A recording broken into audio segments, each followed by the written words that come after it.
This program is brought to you by Stanford University. Please visit us at stanford.edu. This presentation is delivered by the Stanford Center for Professional Development, providing graduate-level education to working professionals, online, on campus, and on-site. For more information, please visit study.stanford.edu.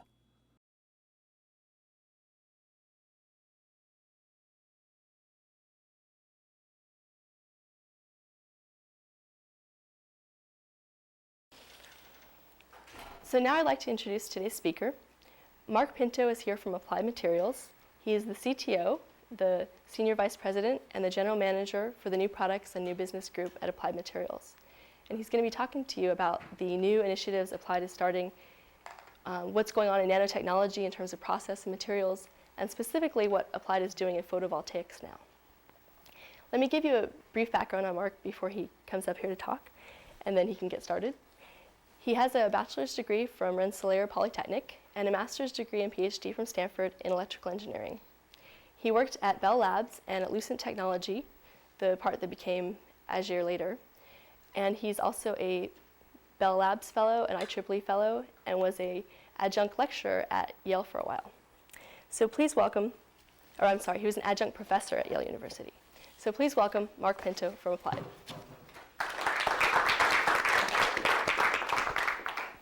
Thank you very much. Pleasure to come and share this with you.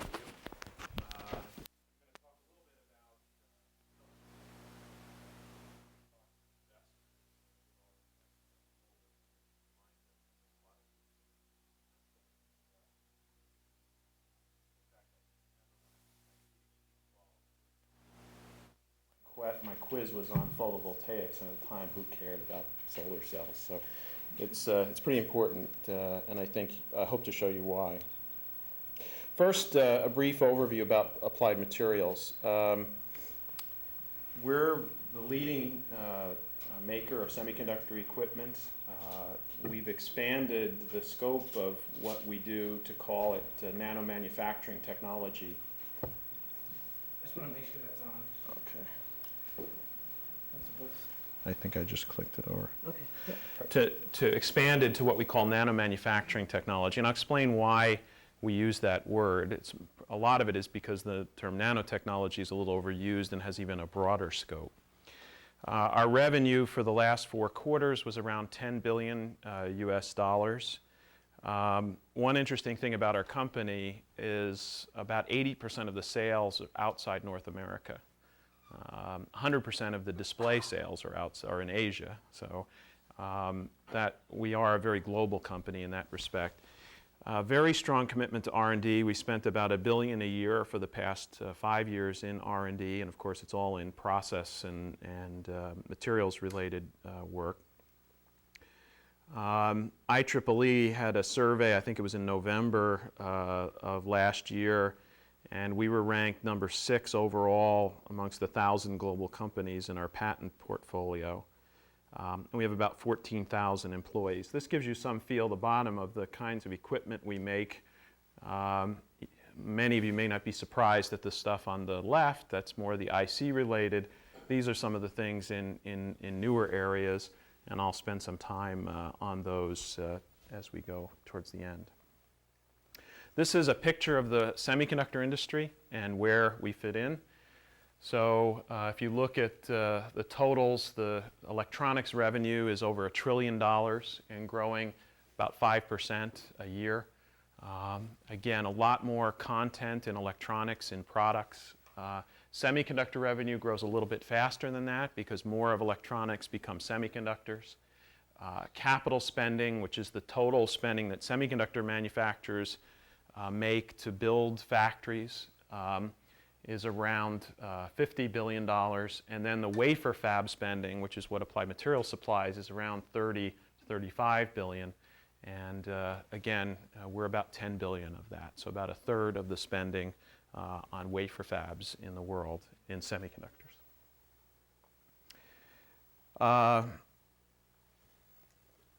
These are the kinds of processes that are used on a silicon wafer. They include putting down materials, polishing materials, inspecting them, cleaning them, etching them, patterning them. We do almost everything in IC processing except the lithographic step, the step that has basically the camera and the lens that prints the actual feature on the wafer. Almost everything else Applied Materials does. In fact, one of our fastest growing areas is services. One of the things, at least I didn't realize when I was a researcher, was how much is done in the field by companies like Applied Materials to keep the equipment running. Because when you're in a research environment, you don't use it 24 hours a day, keep running wafers through it. There's a lot of spares and services and cleaning and so forth that goes around the equipment. We've been around 40 years. This is our 40th year, actually. A huge number of products, ever expanding into all kinds of areas, new materials, new inspection techniques. One of the things I'm going to really emphasize is the emphasis on new materials. And so a lot of different capabilities that we've been offering over the years. The numbers are pretty staggering. May not be iPod type numbers, but tens of thousands of tools that basically are in every fab everywhere in the world. So with that as a background of Applied, what I'm going to do is motivate this whole topic of nanomanufacturing technology, which will lead eventually to the solar initiative. But it starts at nanoelectronics. And so I'll cover a little bit about that, and then some of these other applications. So let me start with the motivation. So those of you who follow nanotechnology may have seen, you see a lot of promise about nanotechnology, where nanomaterials could touch your life, right? So lots of different places. This is real, actually. I've seen this, a carbon nanotube bat. I don't know why. But you can see it in all kinds of places. Now, there's a lot of promise to this. There's a lot of research that takes place. I like this. This is from Dave Eaglesham, who I think last year was the president of MRS. This is a plot. Actually, it's attributed originally to Simon Z., who plotted in the blue the number of papers in silicon. And he claimed that the silicon age was entered when the number of papers in silicon passed the number of papers in steel, which was 1968. So what's plotted here in the red is the number of papers on nanotechnology. And what's interesting is in silicon, you can prorate the number of papers to revenue of the industry, and it works pretty well, 40 papers per $1 billion. So this is worked out pretty well. If you did the same thing for nano, it should be $1 trillion industry today. Unfortunately, that's really not the case, but it does show that there's a lot of interest in the field. Another way to look at it is, I did this about a year ago, Googled Nano Center, and you get 50-some thousand hits. So there's a lot of stuff going on in nanotechnology. But to make something out of it is more than just making something small. So for people who do this is not an unfamiliar picture of trying to place a carbon nanotube. This is not just a matter of, okay, now we've built something, we just productize it and commercialize it, right? This is not going to work. We have to think of other ways to do this and come up, and a lot of times these high productivity solutions are quite different from what was originally envisioned. And I can't think of a better example than the integrated circuit itself. When Jack Kilby came up with the integrated circuit, if you look at that thing, it's just a bunch of transistors glued down on a board. That would never have been cost effective, reproducible. What made it reproducible was Bob Noyce's invention of the planar interconnect, which is something that could be made in a much more effective way. And you needed both of those inventions, and that's what was recognized as the invention of the integrated circuit. And the same thing is true in many of these new areas. So that's where we get this idea of nanomanufacturing technology. How do you build these small things, but build them over and over again and build them cost effectively? So let's look at nanoelectronics. Moore's law, I guess everyone here probably knows that. This is his update in 2003. People have been in this field, even though, have been confused about what Moore actually said and what actually happened. So the reason being that the integrated circuits, everything gets better. As we made things smaller, you get better power per function, you got more gigahertz, you got the thing smaller. So lots of things got better, and it kind of sometimes confused people. But the main theory was that you could progressively put more and more devices on a chip, and that was a good thing to do, mostly centered on economics. And we'll come back to that. If you look more recently at the industry, you see there's an industry global forum. It's called the International Technology Roadmap for Semiconductors that helps chart where the industry is going. So this is a plot of the minimum feature length on the device going from 0.35 microns to now below 50 nanometers, and shows the prediction by year. And the labels there are years the predictions were made. And the predictions have been exceeded year after year after year. The industry has exceeded its own predictions. So why is that? Why are we racing so fast? There's got to be a good reason. It turns out another way to look at this is that we entered the age of nanoelectronics, 100 nanometers, 4 years earlier than was predicted in 1994. There has to be a reason. That costs a lot of money to do this. So what's the reason? Well, this is not the reason. It's not about gigahertz. This is 2 years old, but it's worth bringing up. So 2 years ago, about this time, Intel was trying to deliver a 3 gigahertz processor, and it dissipated well over 100 watts. Heat forces Intel to cancel this chipset, and if you look on Intel's websites today, it says increasing clock frequency is no longer viable as the primary means for boosting processor performance. Go to the bottom. The key is price per performance. And that's really what's been driving the industry. It's the cost. It's the cost per transistor. In fact, if you look, and this is from the Semiconductor Industry Association, you see going from cents in the 1960s and 70s, maybe even $1 in the early 60s, to today a billionth of a dollar per transistor. That's what drives the industry. The second thing, though, is you need to be able to use those transistors. And this is, of course, there's all these famous quotes of Thomas Watson about how many computers, and Bill Gates, and nobody needs more than 64K of memory. You have to have some use for these transistors. And it's turning out that all the products, the desirable high-growth products, a lot of them use a lot of transistors, whether it's MP3 players or it's digital TV, it's handsets, cellular handsets. These things consume transistors. As you make them cheaper, people want more. So those two things together are what's really driving the semiconductor industry. It's even magnified by some other trends that are going on. 2004 was a watershed year for semiconductors. 2004 was the first year where consumer use of semiconductors exceeded corporate use of semiconductors. In fact, semiconductors in the 60s was dominated by the government, then it became mainframes, PCs, and now it's consumer devices. Secondly, if you look at where the markets are for new devices, you look at penetration rates, for instance, of cell phones or of PCs, there's a huge opportunity, of course, in places like India, China, Latin America. But there, of course, there's a lot more cost sensitivity to reach a lot of those people.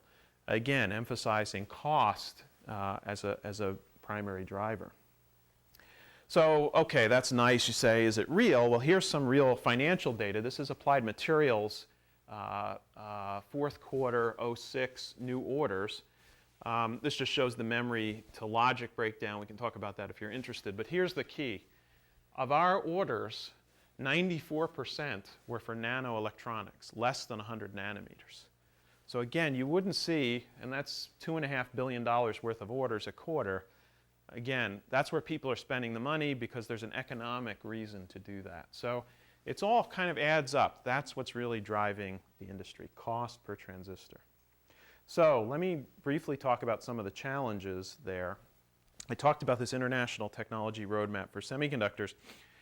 They have these tables they put out, and they have a color code. And what the color code means is yellow means these are all specs, and yellow means we have a solution, we just haven't put it in production yet. Red means we don't even know the solution. And so if you look at this was from 2003, it said disaster strikes in 2006.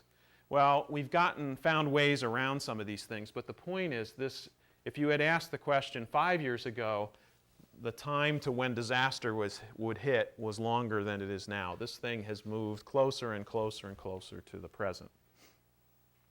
One of the ways we're getting around this is material science. So I like this view graph I borrow from Intel, and this is absolutely true. So in the 80s, these were the materials that were used in integrated circuits. Of course, there's silicon in there, there's aluminum, the dopants, arsenic and boron, a few other things, not very many. And in fact, in the 90s, a couple others. Maybe added tungsten, a couple barrier metals, but not silicide, but not a whole lot changed. This is what we're doing in the labs today. Now, not all of these are going to make their way into production, but you may have seen Intel did an announcement on high-K metal gate that has hafnium in it, ruthenium, lanthanum. We are using these things. Okay, I'm not making this up. So we are trying to solve many of these problems now with material science. It was not used before, really, as a lever. It was viewed as difficult. A lot of progress in understanding materials and reliability and synthesis. Just to give you one example, I'm not going to go through all the challenges of ICs. This is one of the biggest ones. This has to do with how the transistor scales, and we've gotten to a point where it's hard to make transistors that you can turn fully on and turn fully off. So you get a lot of leakage current. Designers have to tackle this by having sophisticated design techniques that put the circuits into sleep mode and optimize around power. Otherwise, it's turning out that just leakage power, just idle circuit doing nothing, is exceeding the active power that it takes to run the circuit, and of course burning up the battery life. That's completely useless. We don't want that to happen. Now, it's just difficult to get around this problem without material science. Purely scaling the transistor, you run into this problem, and it has to do basically with thermal effects and that you're not scaling, you can't scale voltages past a certain amount inside the circuit.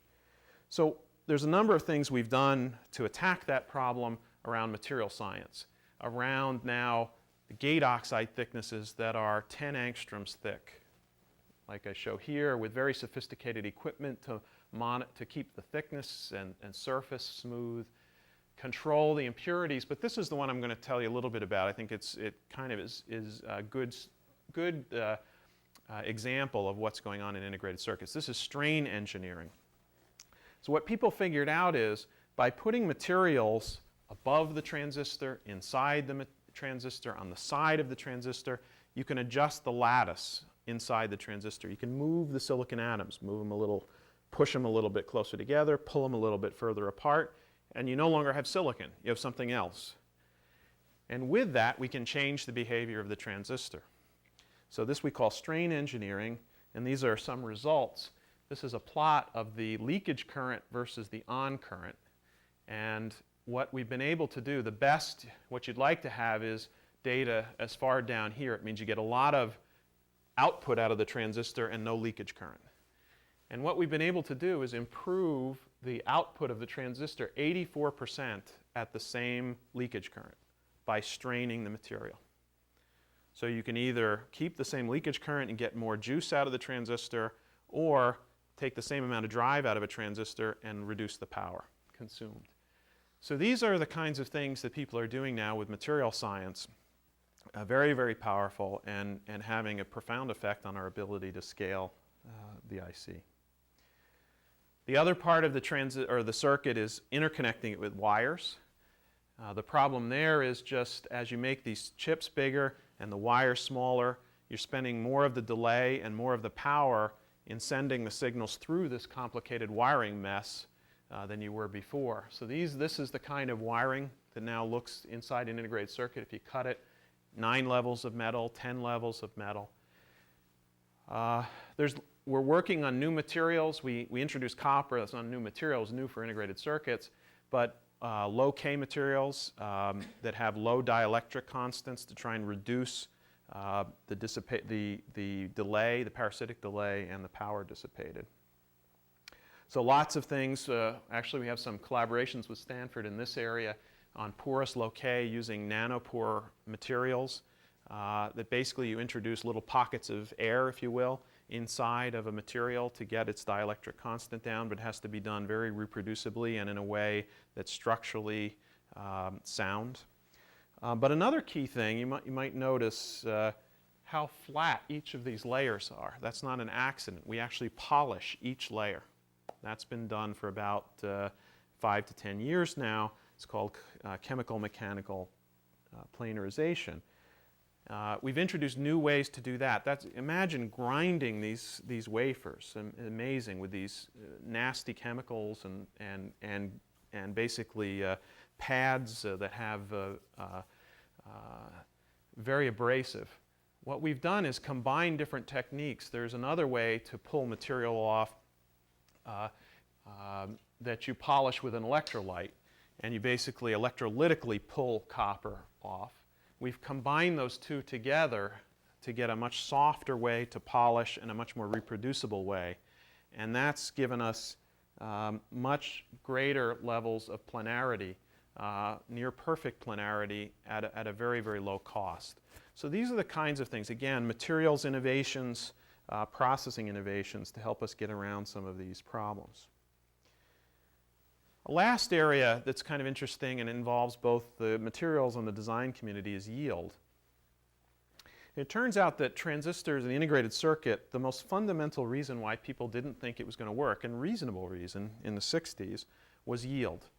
And the argument went like this. People knew how many transistors they could make work out of 100. These little tin can type transistors, a lot of you never have seen one of those, I would guess. But so people said, 50% yield. Okay, so if we want to make an integrated circuit, how many of those can we put before the chip won't work? Well, 0.5 to the nth power, not going to work, right? Well, it turns out that's not how the statistics worked. And the statistics worked a different way, and they were mostly driven by defects and areas. And it turns out that worked itself out, and the industry has gone forward to now billions of transistors, driven by defect density. But other things have become limiters, and they include the lithographic process and also design-based yield issues that have come to play because of variability and other effects.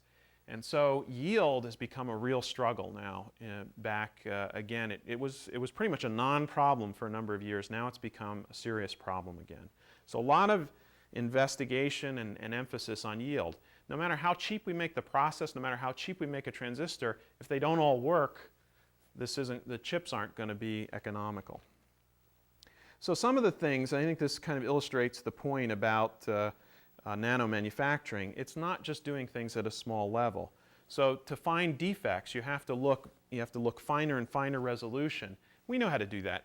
There's lots of labs on this campus that could find very, very small defects. But the problem is you got to look over a whole chip, and you got to do a number of wafers an hour to really find it in a manufacturing process. So a lot of effort to try and find these defects, to review them quickly, but not only to find smaller defects, but to increase the throughput so that you can look at all those defects. So that's a key to some of the equipment that's made. We come up with a lot of fancy optics and parallel arrays and image processors to try and do this in parallel at a reasonable cost. Another area, and this is a very much emerging area, is the connection between design and chip fabrication. It used to be, and in many cases still is, that the only information that a fab has about a design is the mask. Those of you who do chip design, you make a mask set, the mask goes into the fab. That's all the fab knows about the design. To accelerate the yield, we're now connecting tools in the fab back to the design database so they can track and find all of the hot spots and more quickly fix things and more quickly make the yield ramp go to something economical. So let me conclude this part about ICs and just say that 100 nanometer CMOS really is nanotechnology. I think a lot of times people in the nanotech field ignore that. I think this is not only is it nanotechnology, It's going to be the largest market for nanotechnology for quite some time. You can look at it in any way. It's not just that we make 100 nanometer transistors, but look at, we have to control interfaces to atomic smoothness. We have to do it over and over again. We have to put down layers and into vias that are very, very deep and make sure we have very precise amount of material in there. We have effects like that strain engineering. That strain engineering effect won't work on a 200 nanometer transistor. It only works when it gets small. So in any way you look at it, this is nanotechnology. But in addition, every generation, if we keep adding more complexity with materials, the process is going to get more expensive. If we keep adding more metal levels, the process is going to get more expensive. So we not only have to do finer and finer features, we have to make the tools go faster and faster and faster. Otherwise, this whole equation doesn't add up. So this just shows some data, but essentially that we keep making the tools more and more productive to get, again, the cost per transistor to decrease. So where that leads is, I think, best shown by what's happened in memory, and especially flash memory. So your cards, in your cameras, in your MP3 player, NAND flash has been growing at well over 100% per year in terms of bits. And to the point now where NAND flash has passed the DRAM as the most number of bits. I think last year it's almost 4 times 10 to the 18th bits produced. But also those bits were produced at billionths of a dollar each. And that's really probably the most important thing to remember. So this is a little bit hokey example, but I think it proves the point. So an iPod Nano, 4 gigabytes, $200 in 2006. What do you think that would have cost if you built it in 1975? $1 billion. So I think Fortune said there's 900 billionaires in the world today. I don't think there were 900, but there were only 900 people that could have afforded that, not even that in 1975. Of course, it would have been as big as an IBM 370 at the time, but really I think it's the cost that matters. That's what really opens the market.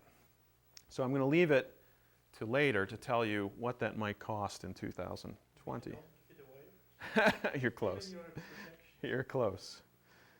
So this leads to, what do we really mean by nanomanufacturing technology? It's not just making something small. It's making it over and over again.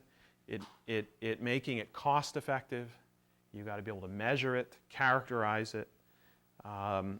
It's got to be repeatable, reliable, safe.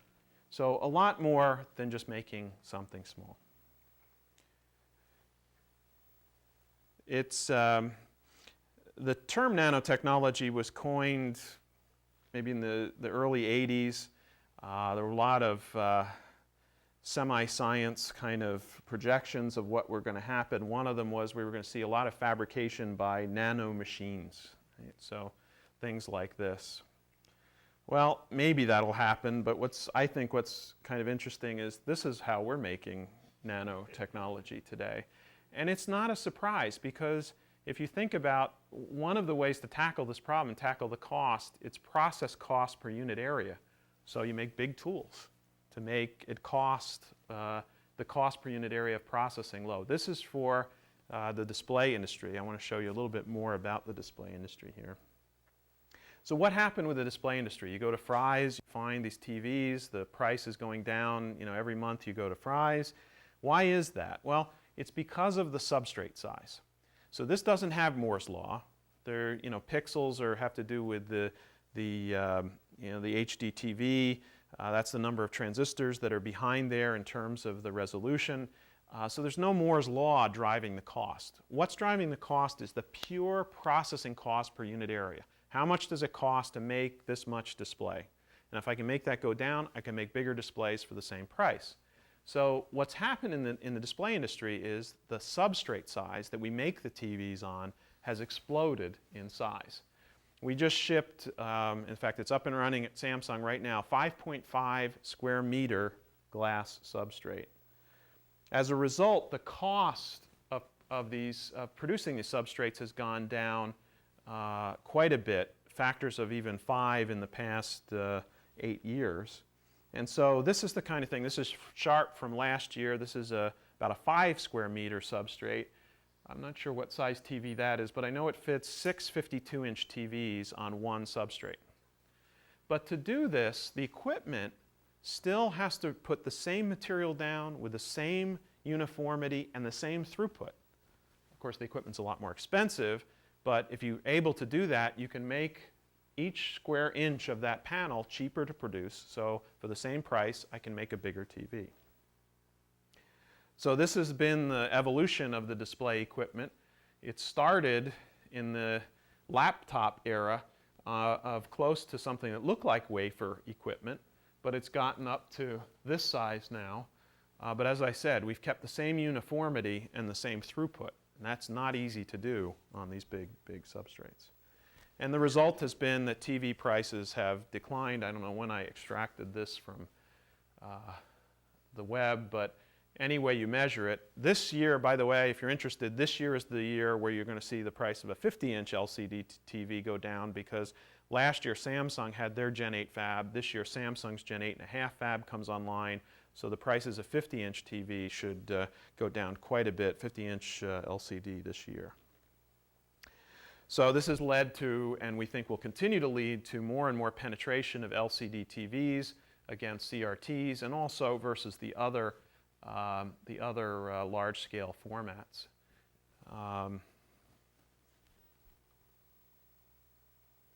So let's go then to solar. So what interested? Why did Applied Materials end up with solar? It's basically the cost theme. So I hope I demonstrated cost per transistor for ICs, cost per unit area for displays, cost per watt for solar. What's held up solar? Well, a lot of things, but the biggest is just the pure price, that if you work out the cost per watt, it's not been competitive with retail electricity. So in the same vein as some of these things, that an iPod was not affordable even if it had been conceived until you get it to a certain price point, the same thing is true here. And in each of these cases, we think that semiconductor type technology, thin film technology, can help drive the cost. So the nice thing, or unlike integrated circuits, the demand here is much easier to understand. We never know what's going to be the next hot product, the iPod, what have you. Here, it goes to electricity, which we know fairly well. So if you look at electricity and look at how that's, actually my scale is not on there, but it's been, even if it just grows, the amount of electricity that's needed worldwide just grows as the population, let alone assuming that India and China start consuming electricity at the same per person rate that we do. Electricity, and if solar grows at some rate for the next 30 years between 20 and 40%, even if that happened, solar couldn't even account for 1/4 of the added electricity that would be needed. So there's a huge market for solar out there.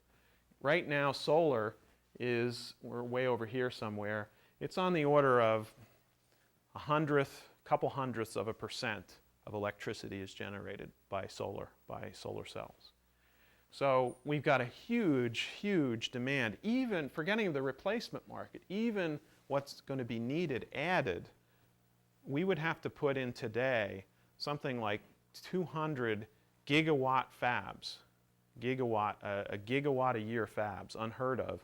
The industry in total probably produces a couple gigawatts a year today, to get and have them working for 40 years to get to that kind of level of capacity. The key here is cost. So in the US, there was a boom in solar in the 70s, and a lot of the oil companies were in it, and the US pretty much forgot about it for 20 years, maybe 30 years.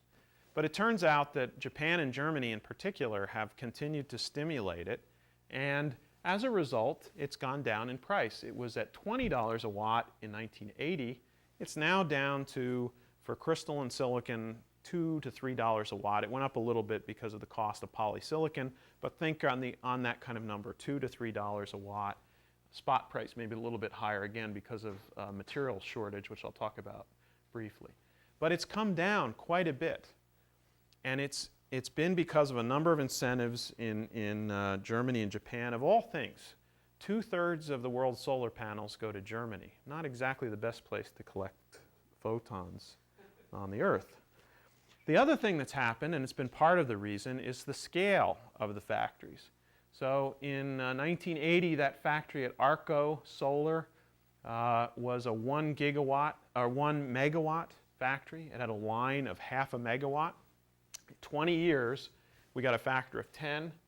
We're shooting to get to lines of 1 gigawatt by the end of this decade, factories of 1 gigawatt, and lines at least 100 megawatts apiece. And just to give you some numbers, a gigawatt solar wafer fab will need something on the order of 200 times the silicon wafer area of the biggest IC fab that's ever been built. So it's a big amounts of material to generate a gigawatt and to keep a factory like that running. The key is production cost per watt. And you can break that into two pieces. The cost to produce the panel per square meter, just like a display, and then the watts per meter squared that you get out of the panel, the efficiency of converting photons to electrons. By the way, how many watts per square meter does it take to manufacture? It's a good question. It turns out that the payback is anywhere from 6 months to 3 years, depending on the technology.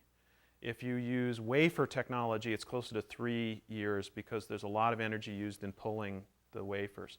The thin film on glass or on plastic is actually a much more, much quicker energy payback. You translate that production cost into, you compare that against retail electricity.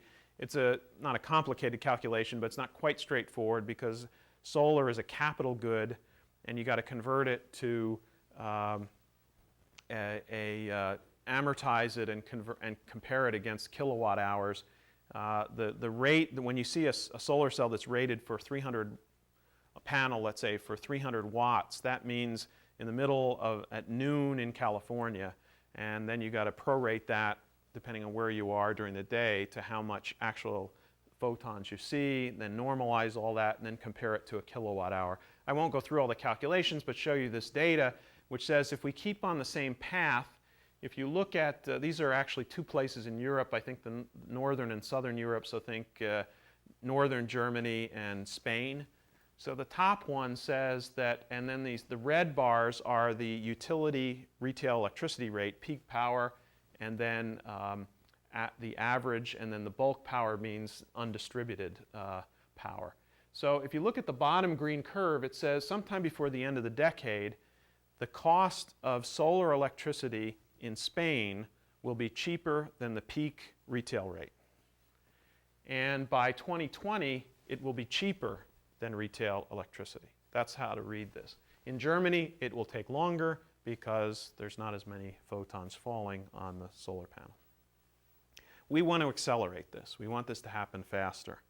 So what's interesting about the timing is a couple things. One is that we're on the cusp of this changing, and second is the technology that we have to do this. So on the technology side, it's using some of these techniques in ICs and especially flat panels, these large areas. So whether it's panels of wafers, trays of wafers, or big sheets of glass, putting these through these big systems to lower that cost per square meter to the minimum amount to produce the solar cell. The other thing is to get more efficiency out of the cells, and there's a bunch of ways you can do that. Just pure yield. I've been in solar fabs as an IC person, and I almost cringe. There's wafers going along on conveyor belts. I saw one fall off, and the operator picked it up and put it right back on. It's like, oh my God, we'd never do that. So just improving the yield, tightening up the yield. If you look at solar panels, you'll notice sometimes the color of some of these isn't uniform. That's an indication the film isn't uniform. So if we can just tighten that up, we'll get more watts out of a factory.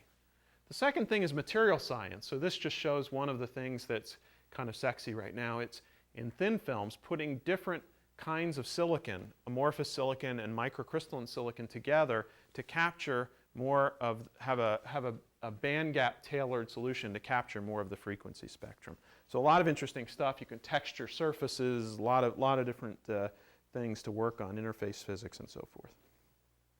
Where this leads to is, with the large thin film technology, we think we can get within 3 years to 70 cents a watt without even a breakthrough in the solar cell structure.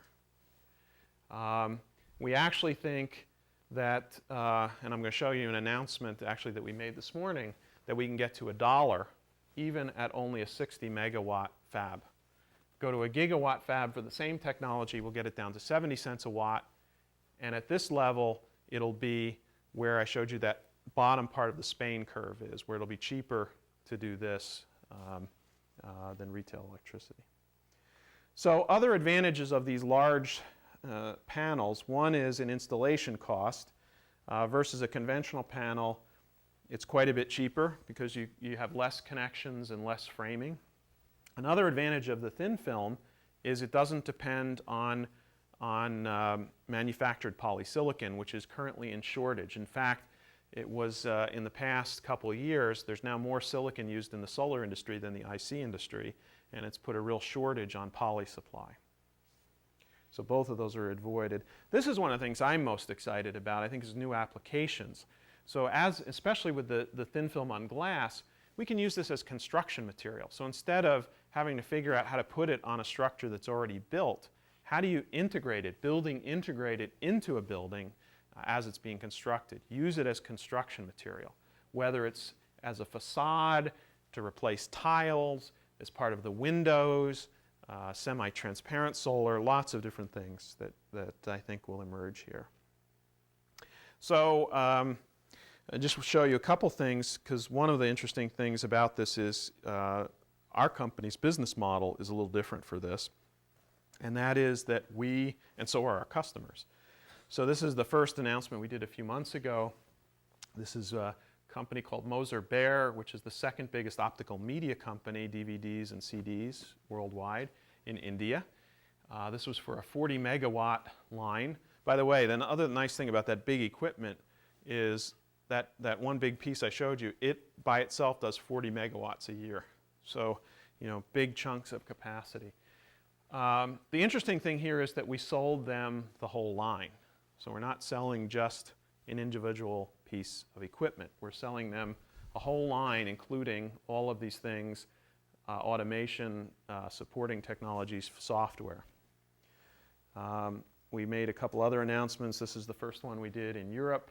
Again, delivering a whole production line, and this is the one we did today. Again, a whole production line to do these 5.7 square meter substrates. This one is particularly exciting for us because the customer is one of the most famous business pioneers in solar. Good Energies is an investment company that sponsored both REC and Q-Cells, companies that are worth, I think, the largest market cap in solar. I think our REC is like $9 billion, Q-Cells maybe $5 billion or so, and this company owns half of both of those. Norson is the founder of REC, Alf Bjorstad, so he's involved in this new venture with us. And where that leads is just a tremendous growth. So, in fact, since this curve is kind of old now, this red line there, that same analyst now has over 15 gigawatts in shipments in 2010. So it's growing somewhere between 25 and he would say now maybe 60% per year. And again, there's no stopping it as long as we can keep the cost coming down and we can hit new price points. So that's the key. Can we do that? It's nice that it's clean. That helps as well. but that only takes you so far. I think you look at the monitor, it's a good example. Flat panel monitors used less electricity too, but those of you who remember 10 or 15 years ago, somebody who had one on their desk, ooh, you know, that's really expensive. But when it got to about a 50% cost premium, most people converted over. It's more environmentally friendly and also more convenient. I'll leave by saying that I think there's a number of other opportunities in this kind of technology in even the energy space, thin film batteries, fuel cells, and LEDs for more energy efficient lighting. These are all things that we're working on. Another aspect of this is flexible electronics, and so large area electronics and the cost, and can we do interesting things there. We've entered this market as well, and through an acquisition of a company that has this kind of reel-to-reel processing. This could also, of course, be useful, and there are solar cells made on flexible substrates. So back to our example, 5 cents, so pretty much free. So why not in every cereal box? That's what'll happen. And so who knows what those new applications will bring, but again, the key is, can we drop the cost per transistor and make it this affordable? So finally, let me just conclude then. The first point is that really this nanomanufacturing technology, there's science to that itself. It's not just handing off somebody making nanotubes with a tweezer, okay, commercialize it. There's a lot of science and technology that goes into figuring out how to make those kinds of things cost effectively and many times over. The second thing is that ICs and the nanoelectronics area has been enabled by this kind of technology. And again, if there's one message, it's really been driven by cost per function. And that's what drives the industry. And as long as we keep reducing that cost per function, the IC growth will continue. Again, it needs to be accompanied by those nice applications that use those transistors as well. We don't see any showstoppers, at least to 32 nanometer technology node. Beyond 32 gets a little challenging, a little less so for memory, a little more so for logic. But the industry is trying to work hard to get around those areas of challenge. We are just entering the volume manufacturing for 65 nanometer probably this year. It's been in pilot production, but really it's going to be this year we'll see, on the logic side anyway, 65 nanometer. So that's 2 generations of volume ahead of us. And as I said, nanomanufacturing will enable other markets. It's already enabled flat panel displays, shows significant promise for photovoltaics and other energy. And again, a key theme is cost per area. The cost per transistor is something very unique to ICs and is the principal driver of its cost reduction. Most other areas are driven either by the cost per unit area of the processing, or at least that equal to something else like efficiency of a solar cell. And so cost per area is very, very important, and that suggests that large area processing is a very useful capability. So I like to finish with this. We think sometimes that, it's only us in more recent times that have thought of these things about nanotechnology. This one's from 1965, and I really like this quote quite a bit because I think it embodies really what we're trying to do. It said, Jack Morton in 1965, "The aim of electronics should be to perform needed systems functions as directly, as simply, and as economically as possible from the relevant knowledge of energy-matter interactions." I think that's really, again, that's our theme. That's what we're really trying to do. And looking forward to, I think, having as big an impact as we can in the solar area and on the cost of energy, clean energy. So thanks. Again, thanks for having me. And I think we have about 15 minutes, right, for questions? Yes, we have a good 15 minutes. Okay. We can go a few minutes over to Okay. Okay. Yeah. So do you see solar as the strategic direction? I mean, completely outpacing IC manufacturing? Certainly in terms of volume of material, it's going to, in fact, I think it's going to be an interesting evolution. I think what you'll see is that fabs for solar probably look more like the construction materials industry or the glass industry. I don't think you'll see them all built in Taiwan or Korea. It's just too heavy, too much material to be shipping on container ships. And so I think the manufacturing will be more distributed. Certainly in terms of volume of material processed, much larger than the IC industry. On the other hand, you know, as a revenue, on the revenue side, it's going to take a few years. I think the total market for equipment this year in solar is $1 billion, so 1/10 of our revenue, but it's growing, you know, 6 times faster or something like that than ICs, you know, in an average rate. So I expect that, you know, it will grow fairly quickly, and again, the key is, can we keep the cost? There's only one thing that's not in our control in that. You know, the nice thing about energy is your competition is, if anything, getting more expensive, right? So that's good. They're not going to get any better. So the challenge actually is, even if we do our job, we've got to work with architects and other people to figure out how to get the installation costs down.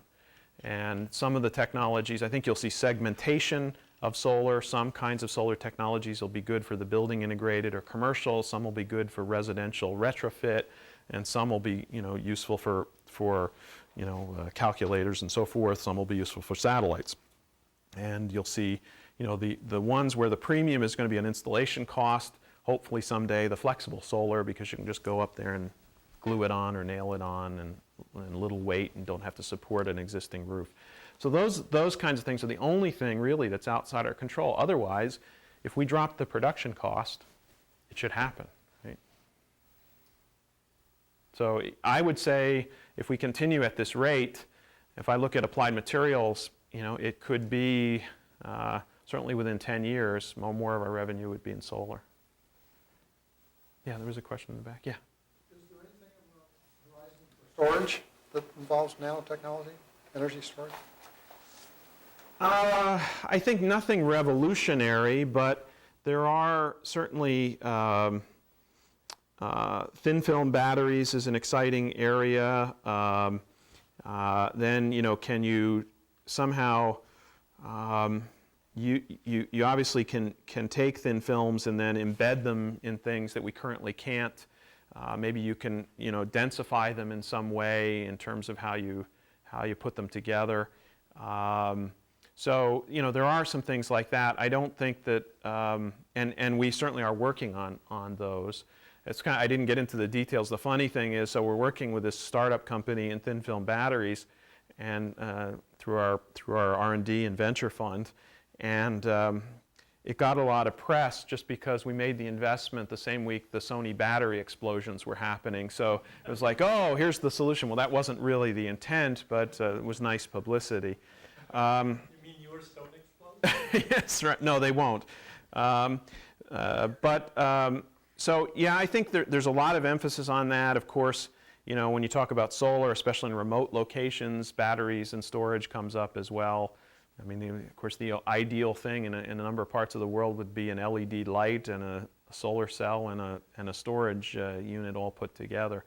Yeah, I think, you know, we are working on things in that area, but even micro batteries on chips using three-dimensional, you know, geometries and so forth. But I'm not sure there's any big effect there, other than, again, I think the processing cost could be substantial, especially if you could do it on a web coder. By the way, those web coders, it's kind of funny. We acquired this company last year, and I can now say, in all honesty, Applied Materials makes equipment to make computer chips and potato chips. So if you look at a potato chip bag, you open it up, you find the metallization inside. It's made on those web coders.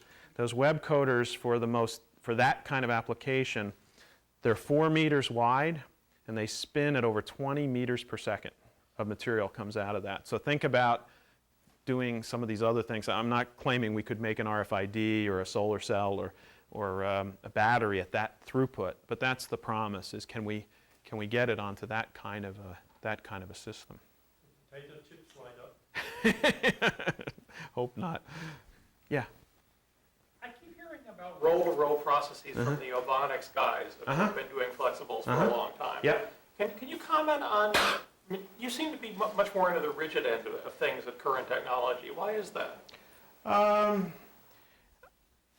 A few different reasons. I think the materials,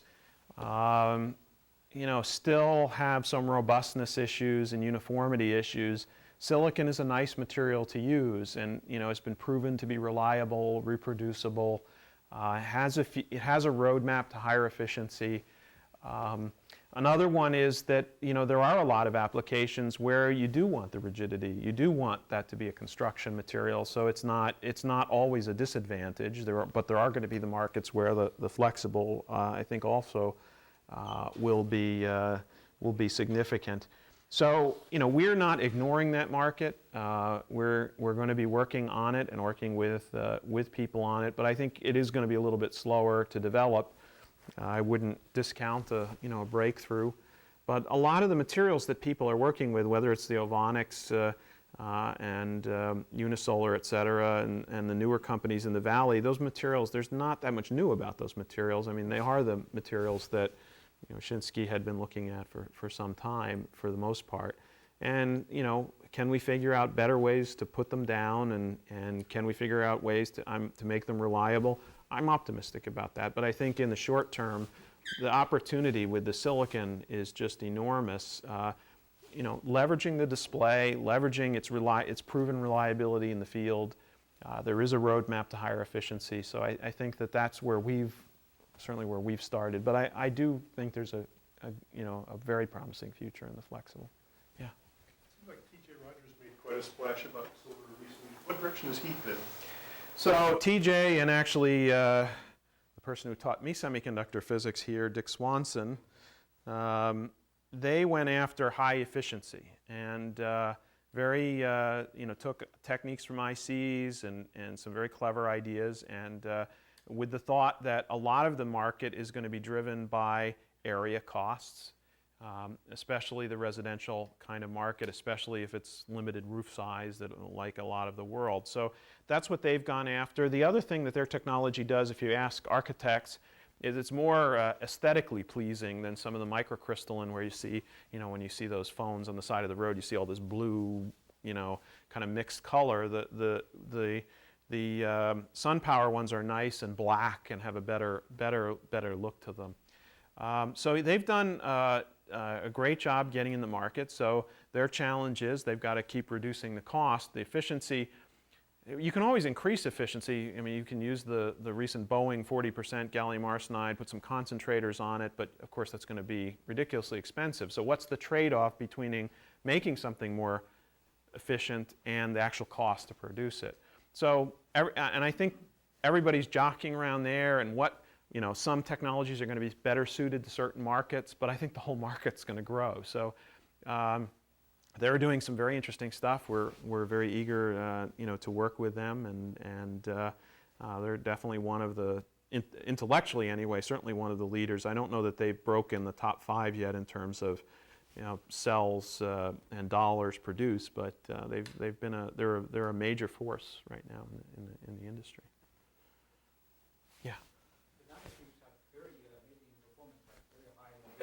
And the high currents. Mm-hmm. What do you think that it take for them to get into the IC industry? What's going to happen? You have to find, you have to find the applications that are, best and suited for the insertion. Obviously, there are some cases where, okay, they give you higher mobility, but you lose this, you lose that. So find the right one. And then there's just this issue of the reproducibility.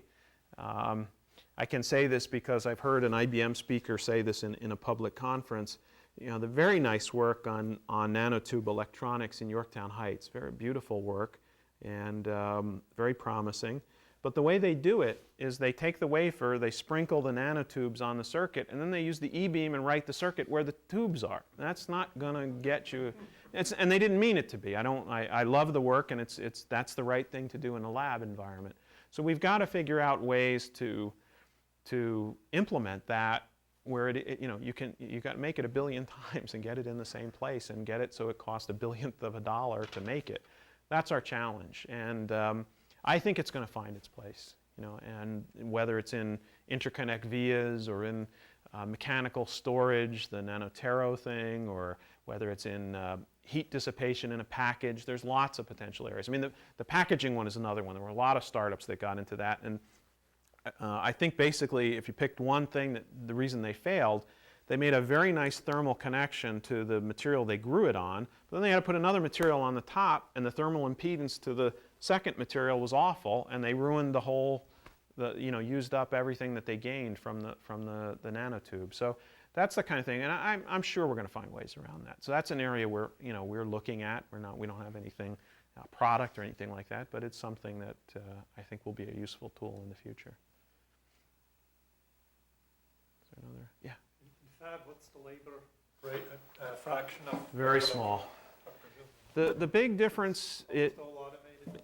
it's all capital. So you ask, obviously the question to ask why all the things in Asia. It's not because of labor costs. It's because of taxes and other incentives. I will say one thing though that is different in the display industry. It's not the equipment depreciation. It's actually the materials. Number one being the glass from Corning, which is very expensive, very thin glass you got to make on those big sizes. But then even things like our processing, not necessarily ours per se, but our segment of the industry, we've been racing to make these tools so big that in some areas we haven't been as focused as we should have on material efficiency. Sputtering is a good example. These sputtering systems have huge targets. I think the state of the art is like a 30% utilization of the target. So we've got some things we can do to improve the material consumption, and that's the biggest cost in the flat panel display.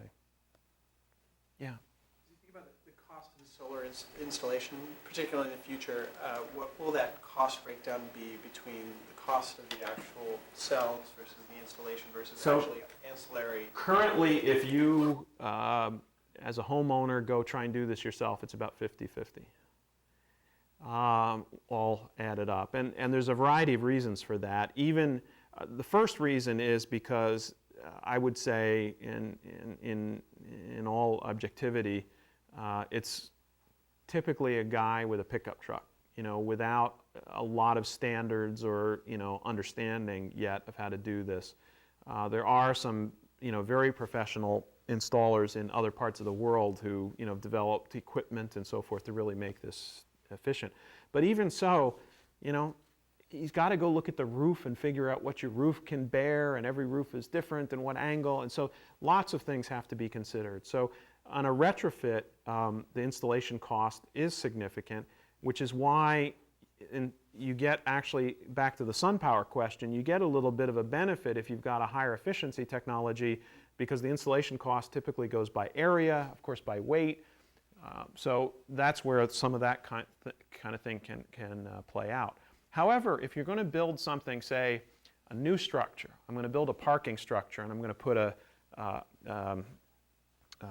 a shading structure on top and put solar panels on that, the installation cost is very cheap, and in fact it's just replacing whatever material you would have put there. So there'll be different markets. I think that's really the bottom line. And the one where the cheapest cost to produce may not work is the retrofit on older roofs. Certainly in old roofs in Japan, where you have limited roof space, you're going to go for the thing that has the highest efficiency is probably the best solution. So, but as I said, I think on average, a house in California, any average person that goes, you're going to find that at $3 or $4 a watt for the panel, you're going to pay $3 or $4 a watt for installation today. That should go down, but maybe not as fast as some of the other costs. Yeah. Yeah. A couple years ago, there was somebody saying it was a big win to use a Stirling engine and heat concentrating dish, and they're going to build cheap Stirling engines, and whatever happened to that? I don't know. There is a lot of work though on solar concentrators and trying to figure out cheap ways to with lenses and so forth. But no, I don't know what happened with that. It's interesting. One of the things we did is in Spain, and Spain is really an ideal place. What I'm told is they had a lot of bureaucracy has held it back, and they also flirted with wind and don't like it and don't like what it does to the sort of aesthetics. So I think that again, as the cost goes down, I think again, Spain. Well, why not? It's a perfect place to be doing that. So it's. I think the unfortunate thing is that although it's changing pretty rapidly, it's still mostly a non-U.S. activity, albeit there are the sun powers and whatever. But a lot of the thinking is still outside the U.S. and a lot of the investment.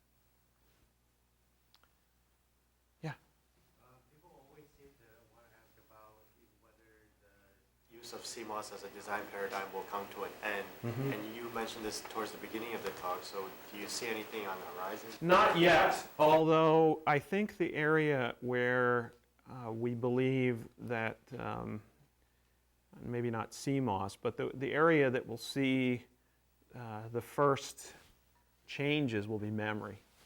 So memory is simpler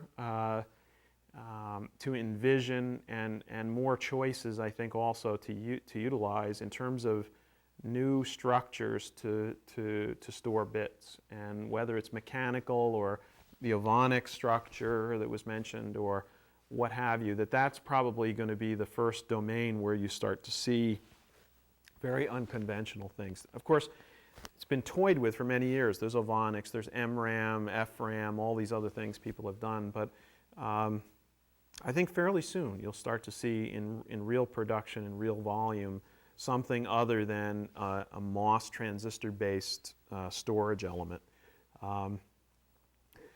Certainly the industry, not just through the government, but by the industry, we are investing in universities like Stanford and a number of places in the country on spintronics or what have you. None of it anybody really feels strongly is yet about, but you need to seed the ideas. So we are investing in that, but to date, nothing yet. But a lot of good people working on it. So and a lot of support from the industry. I think that's pretty forward-looking, to invest in that. Yeah. What's your view on CIGS thin film? And do you foresee any time soon you will have equipment product line? So we sell some equipment into that, mostly for just back contacts. The actual absorber layer we're not yet supplying, but we're working with some partners. I think it's a promising material. I think it's going to show it will figure out ways to do it. I just don't think it's as imminent as as some of the startups or people who have been in it would say. I think it's going to take a little while to get all the bugs worked out. But I'm optimistic about it. What the actual final material is going to be, I don't not quite sure. But I do think, I also believe in the Ovonics memory. I think it's going to start to show up at 32 nanometer, probably, maybe 45, but 32 starting to replace NOR. It'll be used in embedded. We have a huge number of customers now who are working on that. I think more than 5 who are now have real tools, not just lab tools, who are really doing something with it. There are people thinking maybe they can even replace DRAM with it, seriously looking at that. So I think we'll start to see that used. So that has to be our last question. Okay. On the air. Are you available afterwards for a little bit? A little bit. Okay. So if you have other questions, you can come up afterwards and meet Mark and talk to him and ask other questions. Let me just make one closing comment. This talk was excellent. I like it brought together a lot of themes that are going on right now, including nanotechnology and nanomanufacturing, the shrinking silicon dimensions, aka Moore's Law, and with technology challenges that's bringing about with design for test and design for yield, design for yield and design for manufacturing coming about. And then also, of course, the solar technology. Let me point people that are interested in any of those themes to 3 other talks that are available at the PE380 website. The first one in the area of nanotechnology, Mark Pinto gave a good description of what nanotechnology was as well. There's more information on kind of defining nanotechnology and what areas that encompasses. And a talk by Warren Packard from Draper Fisher Jurvetson, the venture capital firm. You can find that one at the PE website from a couple years back. If you do a Google search, you'll find it. Or any search into imply any preference there. Another area is in the design for yield. Fabian Klaas from PA Semi gave a talk last quarter on design for yield and how that has different implications for when you should tape out against what tools are telling you. And then there's one more talk by Martin Roshheisen, the CEO of NanoSolar, which actually answers John's question earlier about rolled technologies or thin film, soft cool substrates for printing technology instead of a silicon substrate.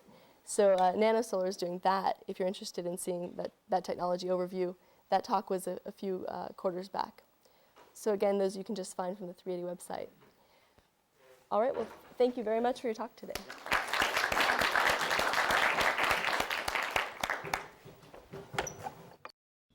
For information on other online Stanford seminars and courses, please visit study.stanford.edu.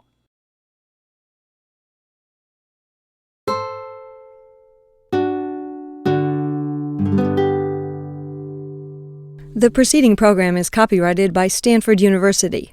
Please visit us at stanford.edu.